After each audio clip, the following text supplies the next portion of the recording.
বেলা ওরা স্বপ্ন দেখছেন আল্লাহ পাক মনসুর হাল্লাজকে এবার বলছেন, এ মনসুর হাল্লাজ, তুমি ওদের সঙ্গে একটু সাক্ষাৎ করে ওদের ব্রেন মগজের চিন্তাটা দূর করে দাও। বাদশাহ মনসুরের দেশে হযরতে আল্লাহ ওয়ালা আল্লাহ প্রেমিক খোদা ভক্ত মনসুর হাল্লাজ স্বপ্ন দেখে আলেমদের সঙ্গে সাক্ষাৎ করেছেন। আলেমরা পায়ে জড়িয়ে দুই রাত্রি বেলা ঘুমের ঘরে কান্না শুরু করেছেন। বলে, হুজুর বেয়াদবি নেবেন না, আমরা বুঝতে পারিনি আপনার ভিতরটা এমন। বাইরে দেখে আমরা ফতোয়া দিয়েছিলাম, কিন্তু আপনি ভিতরে তো খোদা প্রেমিক ভক্ত ইমানদার ছিলেন, বাইরে বুঝতে পারিনি। কিন্তু রাস্তাঘাটে পথে আপনি আনাল হক আনাল হক, আমি আল্লাহ আমি সত্য, খোদা এটা কেন বলতেন? তখন মনসুর আল্লাহ বলছে, আলেমেরা, আমার জীবনে আমি একদিন গাছতলায় শুয়েছিলাম, বিবি ছেড়েছি, বাচ্চা ছেড়েছি, জায়গা জমি ঘর বাড়ি পরিত্যাগ করেছি আমার মাবুদকে একটু দেখার জন্য, আমি আল্লাহকে দেখার জন্য। বিশ্ব নবী দেখেছে আল্লাহকে, আর নবী বলে গিয়েছে, আল্লাহ পাক আমার ৪,৫০০ মুজিজা দিয়েছে। আমার এই ৪,৫০০ মুজিজার ভিতরে একটি মুজিজা হলো খোদা দেখা। কোন নবী যেটা পারেনি, আল্লাহ সেটা আমাকে স্পেশাল দেখিয়েছেন। আমি আল্লাহকে 25 বছর মতান্তরে 27 বছরের লম্বা মেয়াদ নিয়ে আর সে মহল্লায় বসে বসে আমার মাবুদকে সামনে রেখে গল্প করেছি।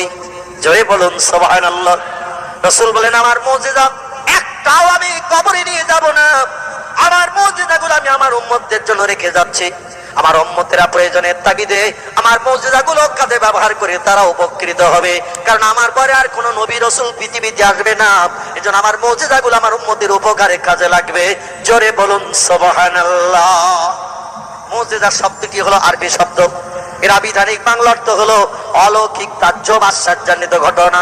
আমার নবীকে দিয়ে আল্লাহ ঘটিয়ে দিয়েছিলেন ৪,৫০০ মতো। কতটা বললাম?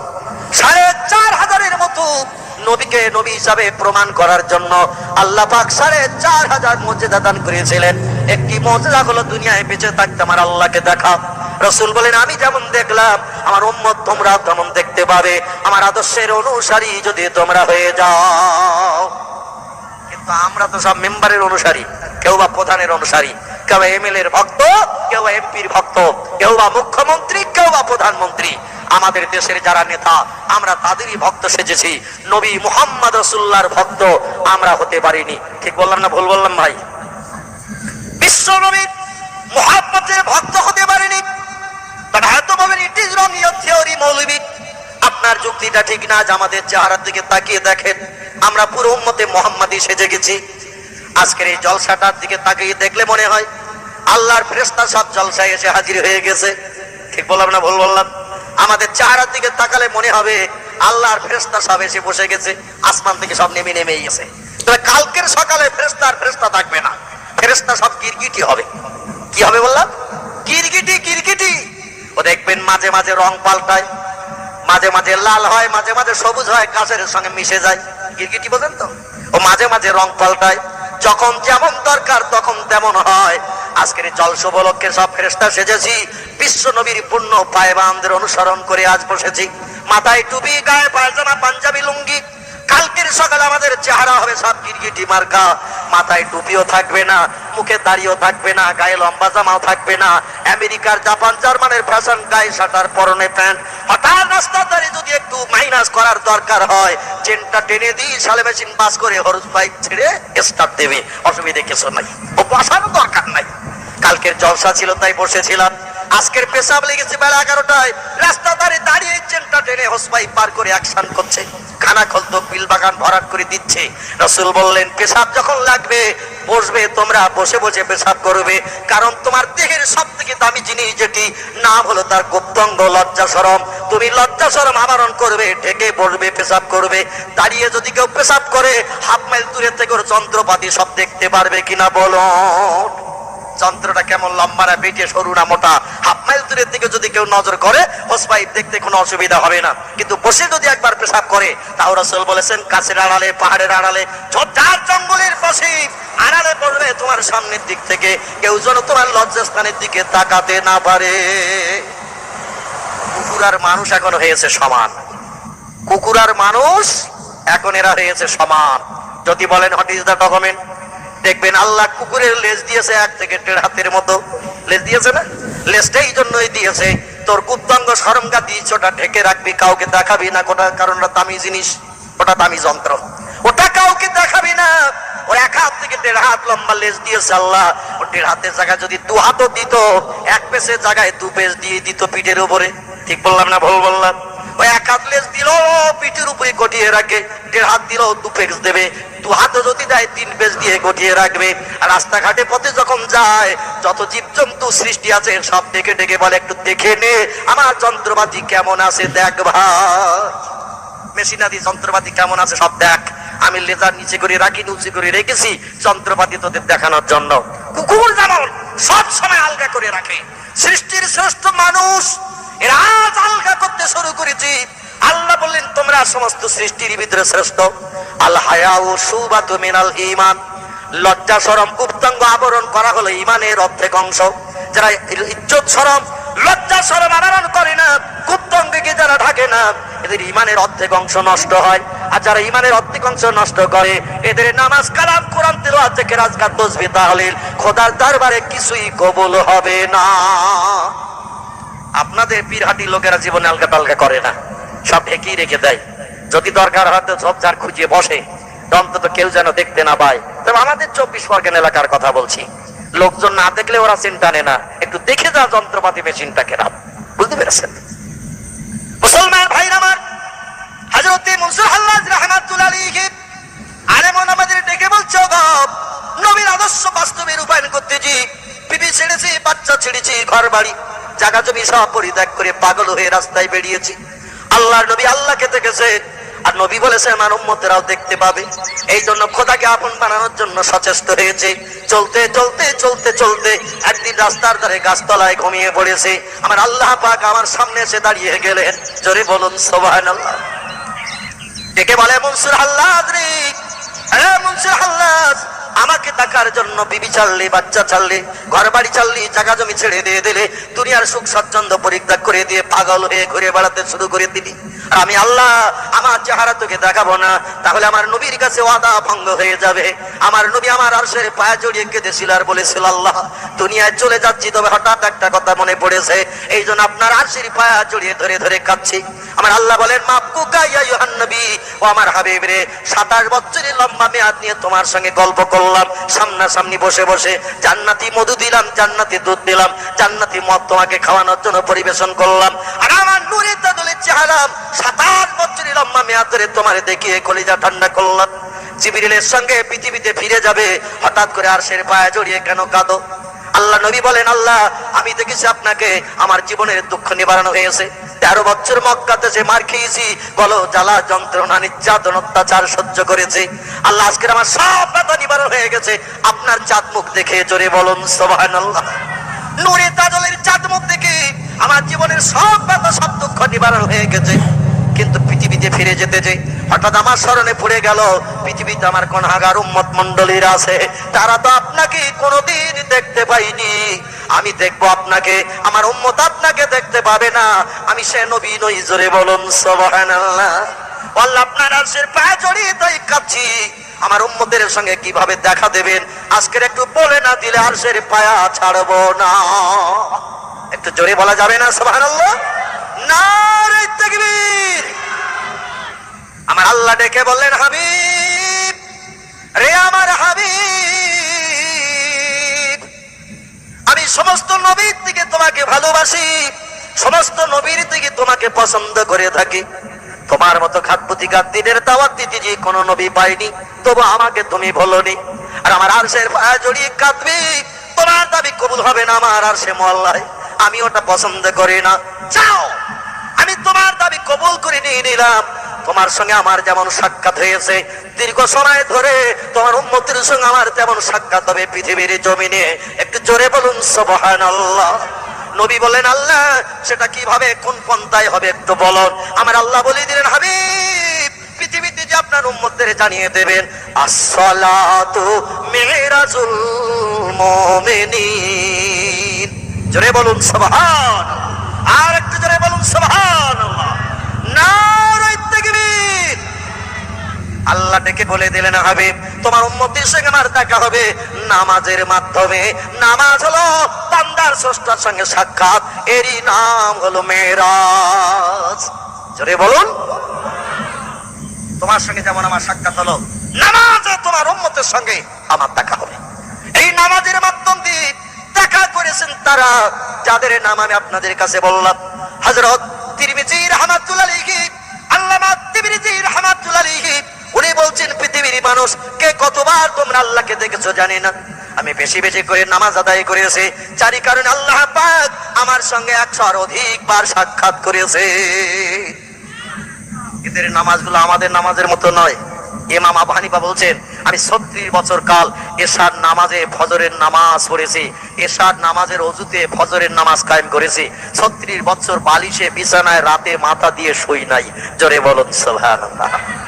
কত বছর বললেন? 36 বছর এশার ওযুতে ফজরের নামাজ পড়েছি। ঘুমালে ওযু নষ্ট হয়। উনি 36 বছর রাতের বেলা ঘুমাননি। ইমাম আবু হানিফার জীবন হালকা করলে দেখা যায় প্রতিদিন রাত্রিতে তাহাজ্জুদের নামাজে 1 খতম করে কোরআন শরীফ তিলাওয়াত করতেন। আর খুব ফোর্সে যদি কেউ কোরআন শরীফ পড়ে 1 খতম তিলাওয়াত করতে অন্তত 6 থেকে 6.5 ঘন্টা সময় লেগে যায়। তো এশার নামাজের পর এই 6 থেকে 6.5 ঘন্টা কোরআন শরীফ তিলাওয়াত করে 2 রাকাত নামাজ পড়তেন। 15 পারা কোরআন তিলাওয়াত করে 1 রাকাত নামাজ পড়তেন। উঠে যে আবার 15 পারা কোরআন তিলাওয়াত করে আরেক রাকাত নামাজ পড়তেন। নামাজ পড়তে পড়তে ফজরের আযান ধ্বনি হতো। উনি বলতেন, আমি তাহাজ্জুদ শেষ করে ওই ওযুতেই ফজরের নামাজ পড়ে তাই নামাজের পাটিতে ফজরের নামাজ বাদ একটু রাতের ক্লান্তি দূর করার জন্য শুতাম, তবে রাত্রিতে নয়, দিনে ফজরের নামাজ বাদ। আর ওই যখন একটু ক্লান্তি দূরের জন্য ঘুমাতাম, ডান কাঁধে কাঁধ হয়ে তাই নামাজের পাটিতে শুয়ে পড়তাম। আল্লাহ পাক আমার ব্যবহারে খুশি হয়ে, আমার প্রেমাসক্ত হয়ে আমাকে 82 বার দেখা দিয়েছে। আমরা দেখি সিনেমার অভিনেতারে, আমরা দেখি অভিনেত্রীরে, ছেলেরা দেখে মেয়েদের, মেয়েরা দেখে ছেলেদের। ঠিক বললাম না ভুল বললাম? যারা যাদের পছন্দ করে ওরা ওদের দেখে। সপ্তাহে 3 দিন যায় সিনেমা দেখতে, যাত্রা দেখতে, থিয়েটার, ভিডিও আর টেলিভিশন, রেডিও তো এখন ঘরে ঘরে হয়ে গেছে। তবে আপনাদের পীরহাটি ঠাকুরহাটিতে নেই কারো ঘরে? আছে নাকি ভাই? এই গ্রামে কারো ঘরে নেই? হ্যাঁ আছে, আমার ভাই বলছে আছে। আমি মনে করছিলাম কারো ঘরে টরে নেই। ও যন্ত্রমন্ত্র রাখে না।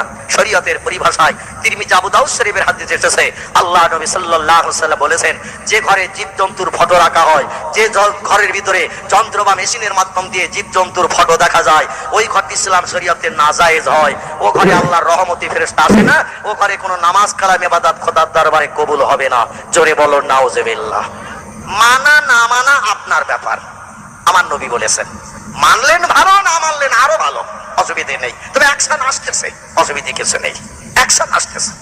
মুসলমান ভাইরা আমার, হযরত উম্মুল মুমিনিন মাইসাতুল হুমায়রা রাদিয়াল্লাহু আনহা উনি বলছেন, ইয়া রাসূলুল্লাহ, এই জান্নাতুল বাকি যেখানে আপনার পবিত্র সাহাবীরা ঘুমিয়ে আছেন, ভালো ভালো মানুষ যেখানে ঘুমিয়ে আছেন, আপনি এখানেই ঘুমাবেন বলে ঠিক করেছেন কিনা বলুন?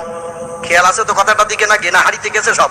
এখনই গেলি হবে না ভাই, এখন রাত 9টা 9:30 বেজেছে, অন্তত 12টা বাজুক, তারপর হাড়ির চিন্তা হবে ইনশাআল্লাহ। হযরত আয়েশা বলছেন, নিশ্চয়ই জান্নাতুল বাকিতে আপনি ঘুমাবেন যেখানে আপনার মহব্বতের সাহাবীরা ঘুমিয়ে আছেন। রাসূল বলেন, আয়েশা, জান্নাতুল বাকিতে মরণের পরে ঘুমাবো, আমি এখনো তো ওটা ঠিক করি নাই। আয়েশা বলছেন, ইয়া রাসূলুল্লাহ, অনেক জায়গার নাম আমার এখনো জানা আছে, তবে আপনি আজকে ফোন করেছেন, যত জায়গার নাম বলবো আপনি বলবেন পছন্দ হয় না, এজন্য আমি আর বেশি জায়গার নাম বলবো না। মায়েশা বুদ্ধিমতী নারী ছিলেন, খুব চালাক, হালকা পাতলা দুবলা মানুষ ছিলেন, তবে ব্রেনটা তার আল্লাহ বড় প্রখর করে দিয়ে দিয়েছিলেন। বিশ্ব নবীর সংস্পর্শে 9 বছরে এসে এই আয়েশাতুল হুমায়রা রাদিয়াল্লাহু আনহা 7 লক্ষ হাদিসের হাফেজা হয়েছিলেন। একটু জোরে বলা যাবে কি সুবহানাল্লাহ? নবীর কোন যুবক সাহাবী, পুরুষ সাহাবী এত হাদিস হেফজ করতে পারেনি, কোন বেটা ছেলে এত হাদিস হেফজ করতে পারেনি যত হাদিসের হাফেজ হয়েছিলেন আল্লাহর নবীর বিবি আয়েশা। ইনি 8.5 থেকে 9 বছর কাল নবীর সংসারে এসে 7 লক্ষ হাদিসের হাফেজা হয়েছিলেন। আয়েশা বললেন, ইয়া রাসূলুল্লাহ, আজকে আপনি পান করেছেন, আমার কথা একমত হবেন না। যত জায়গার নাম বলছি আপনি শুধু বলছেন পছন্দ হয় না। এভাবে জায়গার নাম বলবো, বলতে বলতে ভোর হয়ে যাবে, আর বেলাল আজান দেবে, আর আপনি আমার ঘর থেকে বেরিয়ে মসজিদে নামাজ পড়তে যাবেন। নদীর আর আপনার সঙ্গে আমার দেখা হবে না, আমার মনের কোণের গোপন প্রশ্নগুলো রাখা হবে না। এজন্য আমি প্রশ্নকারীকেই বলছি, মরণের পর কোথায় থাকবেন একটু জায়গার নাম বলেন। আজকে আমি হেরে গেছি আপনার কাছে, জোরে বলুন সুবহানাল্লাহ। ইয়া রাসূলুল্লাহ, স্বামীর কাছে স্ত্রী হারলে মান সম্মান যায় না, স্ত্রীর কাছে স্বামী হারলেও মান সম্মান যায় না। কারণ আল্লাহ কোরআনে জানিয়ে দিয়েছেন, হুন্না লিবাসুল লাকুম ওয়া আনতুম লিবাসুল লাহুন্না। ও দুনিয়ার নারীরা, তোমরা হলে পুরুষের পোশাক, ও দুনিয়ার পুরুষেরা তোমরা ঘরে নারীদের পোশাক আল্লাহ দুইজনকে সমান সমান 50-50 মর্যাদা দিয়েছে। এজন্য আপনি আমার স্বামী, আমি আপনার বিবি, আমি আপনার গায়ের পোশাক, আপনি আমার গায়ের পোশাক।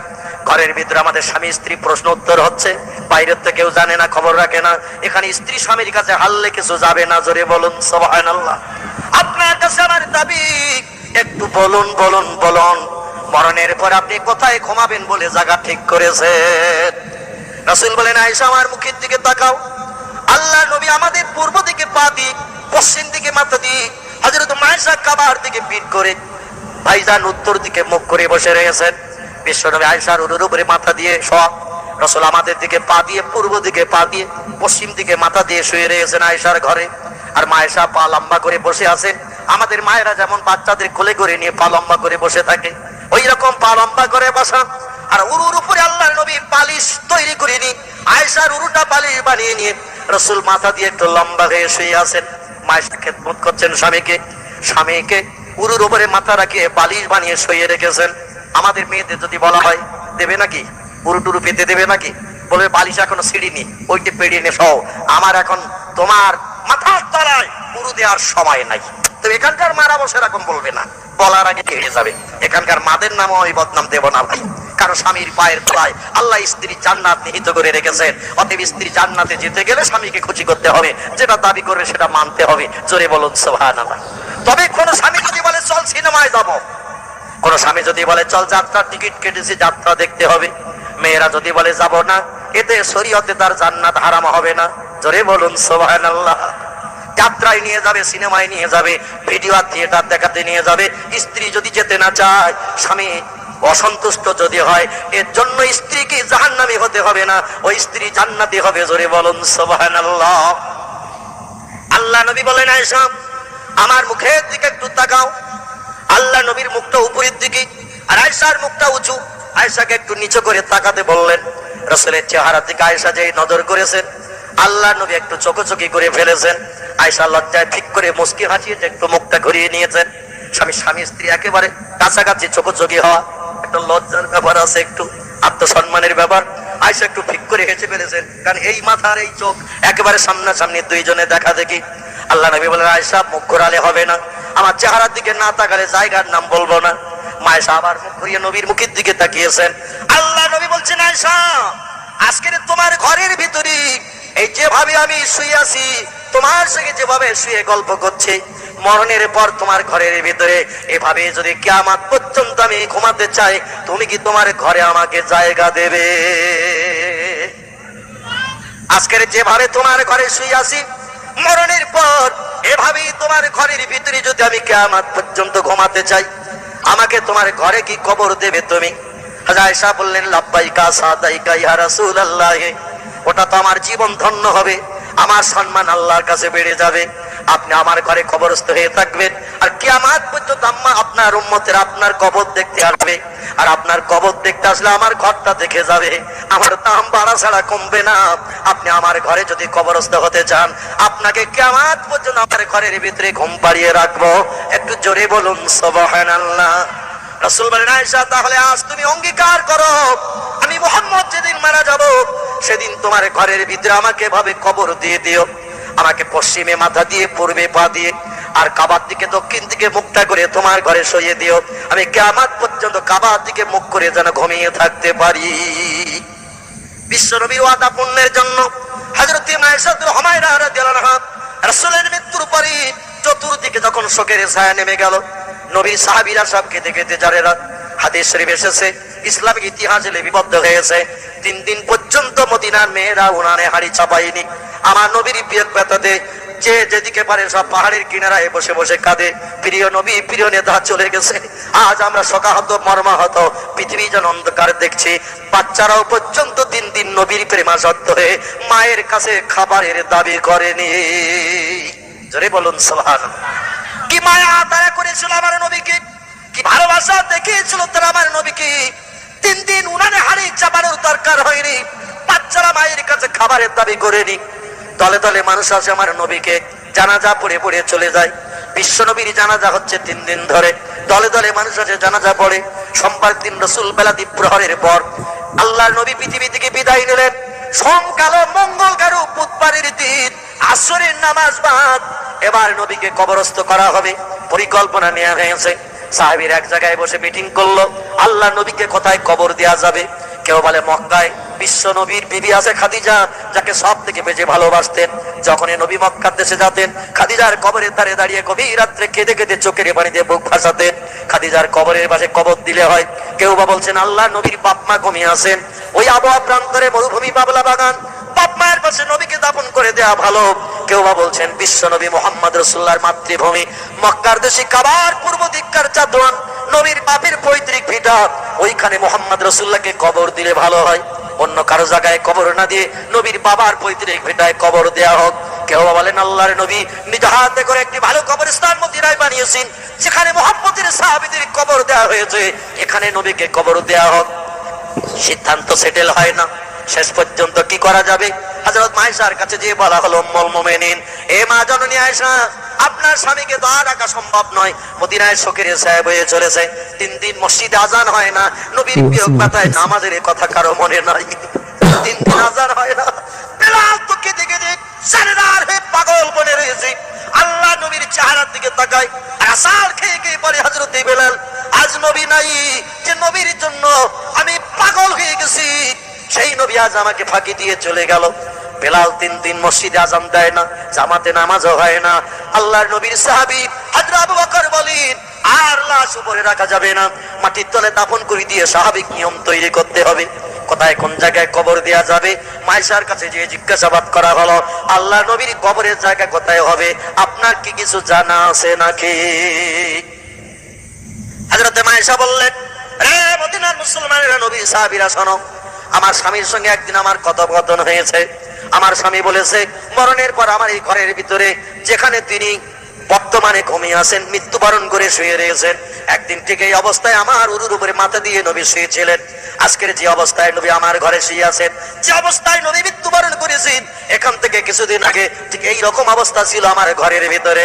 রাসূল আমার কাছে নিবেদন করেছিল, আয়েশা, এই পৃথিবী থেকে যেদিন বিদায় নেব, মারা যাব, তোমার ঘরের ভিতরে এইভাবে যদি কিয়ামত পর্যন্ত কবরস্থ হয়ে ঘুমাতে চাই, আমাকে কি তোমার ঘরের ভিতরে কবরের জায়গা দেবে? আমি সেদিন আমার প্রিয় স্বামীকে বলেছিলাম, নাম ইয়া জাওজি মুহাম্মদ ইবনে আব্দুল্লাহ, রে প্রাণের স্বামী আব্দুল্লাহর বেটা, হ্যাঁ হ্যাঁ হ্যাঁ, আপনি আমার ঘরে যদি কবরস্থ হতে চান, আপনাকে আমার ঘরে কবর দিয়ে রাখবো। রাসূল বললেন, তাহলে আমার সাহাবীদের বলবে আমার মরণের পর তোমার ঘরের ভিতরে আমাকে যেন কবর দেন। সাহাবীরা বলছেন, আমরা আগে যদি বিভিন্ন মিটিং মিছিল না করে হযরত আয়েশার কাছে আসতাম, আমাদের তাহলে অনেক আগে কাজ কমপ্লিট হয়ে যেত। এখানে যখন রাসূল ঘুমাতে চেয়েছে, তাহলে আর দেরি করো না, এখানে কবর খোঁড়ো, এখানে কবর খোঁড়ো। যেখানে রাসূলের লাশ মরার পরে রাখা ছিল, রাসূলের লাশটা সরিয়ে দিয়ে সেখানেই কবর খোঁড়া হলো। কবর খুঁড়ে লাশটাকে আবার সেখানে দাফন করা হয়েছিল। হযরত আয়েশা রাদিয়াল্লাহু বলেন, আমার প্রাণের স্বামী আমার ঘরের এক পাশে থাকে, আমি আর এক পাশে থাকি, আমার কোনো অসুবিধা হয় না। জোরে বলুন সুবহানাল্লাহ।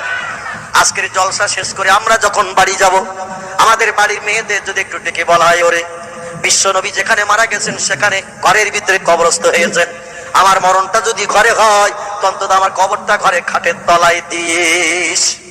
মরণের পর অন্তত একটা সুন্নত আদায় করা যাতে হয়। নবী মারা গেছেন যে ঘরে, কবরস্থ হয়েছেন সেই ঘরে বিশ্ব নবীর সুন্নত একটা আদায় করব। যে ঘরে আমরা স্বামী স্ত্রী বিবি বাচ্চা থাকি, মরণের পরে ঘরের ভিতরে আমাকে কবর দিস। স্ত্রী বলবে, তোমাকে ঘরে কবর দিয়ে থাকবো কোথায়?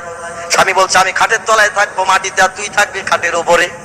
স্ত্রী বলছে, 11 গ্লাসের কম খাওনি, মাথা গরম করো না, তুমি যদি খাটের তলায় থাকো আর আমি উপরে থাকবো, আর হঠাৎ রাত 1টায় যদি বেরিয়ে এসে একবার পাতা করে জড়িয়ে ধরো, জীবনে ওকে নিয়ে তো আমি বেহুশ হয়ে মরে যাবো।